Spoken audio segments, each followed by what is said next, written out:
తెలంగాణ మాగాణాలకు చివరి ఆయకట్టు వరకు సాగునీరు ఇచ్చే ప్రణాళికలతో పెండింగ్ ప్రాజెక్టుల లక్ష్యాలను నిర్దేశించుకొని పూర్తి చేయడానికి ప్రయత్నం చేస్తున్నాం. కృష్ణానది గోదావరి జలాల్లో మన వాటాల సాధనలో రాజీ పడే సమస్యనే లేదు. ఆనాటి నుంచి ఈనాటి వరకు తెలంగాణ ప్రజల పోరాటమే సాగునీరు తాగునీరు సాధించడం. అలాంటి తెలంగాణ ప్రజల భావోద్వేగమైన పేగు బంధం సాగునీటి ప్రాజెక్టులు. కృష్ణా గోదావరి నదులలో ప్రతి చుక్క తెలంగాణకు రావాల్సిన వాటాను సాధించి ఎవరి ఒత్తిడికి లొంగేది లేదు, ఎవరి ఆరోపణలకు బెదిరేది లేదు. 4 కోట్ల తెలంగాణ ప్రజల పక్షాన నిటారుగా నిలబడి కృష్ణా నది గోదావరి నదుల్లో తెలంగాణ హక్కులను సాధించుకుంటాం. మన ప్రాంతానికి సాగునీరు తాగునీరు అందించినాకనే మిగతా ఎవరికైనా నీరు.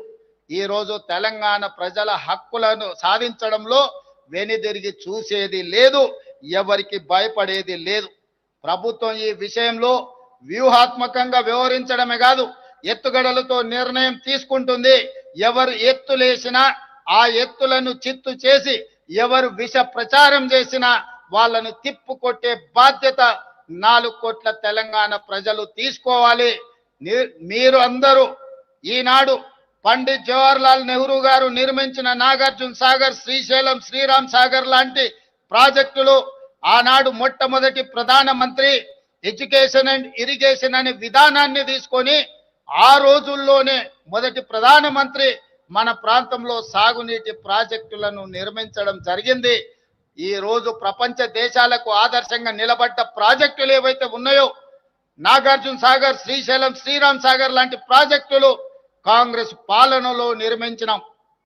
కానీ గత పాలకులు నిర్మించిన ప్రాజెక్టు 1,00,000 కోట్ల రూపాయలు ఖర్చు పెట్టిన ప్రాజెక్టు కట్టడం కూలడం 1,00,000 కోట్ల రూపాయలు గోదావరిలో కలవడం మన కళ్ళ ముందే జరిగిపోయింది. కాబట్టి ఈ రోజు దృష్టి మరల్చడానికి కొంతమంది కొన్ని సెంటిమెంట్లను రగల్చి తద్వారా రాజకీయ ప్రయోజనం పొందాలని ఏదైతే చేస్తున్నారో ఈ కుట్రను తిప్పికొట్టవలసిన బాధ్యత తెలంగాణ రైతాంగం మీద ఉన్నది. ఆనాడు ఈ ప్రాజెక్టులు నిర్మించిన కాంగ్రెస్ ప్రభుత్వానికి పూర్తి బాధ్యత ఉన్నది, అవగాహన ఉన్నది. పరిపాలనలో అనుమతులు తెచ్చుకోవడానికి అవసరమైన ప్రణాళిక ఉన్నది. ఈ ప్రణాళికలను అన్నిటిని కూడా అమలు చేసే చిత్తశుద్ధి, ధైర్యము ఈ ప్రభుత్వానికి ఉన్నదని నేను తెలియజేయడానికి సంతోషిస్తున్నాను. ఎవరు ఎన్ని కుట్రలు చేసినా కుట్రలను ఛేదించుకొని గోదావరి నదీ జలాలలో రావాల్సిన వాటాను సాధిస్తాం.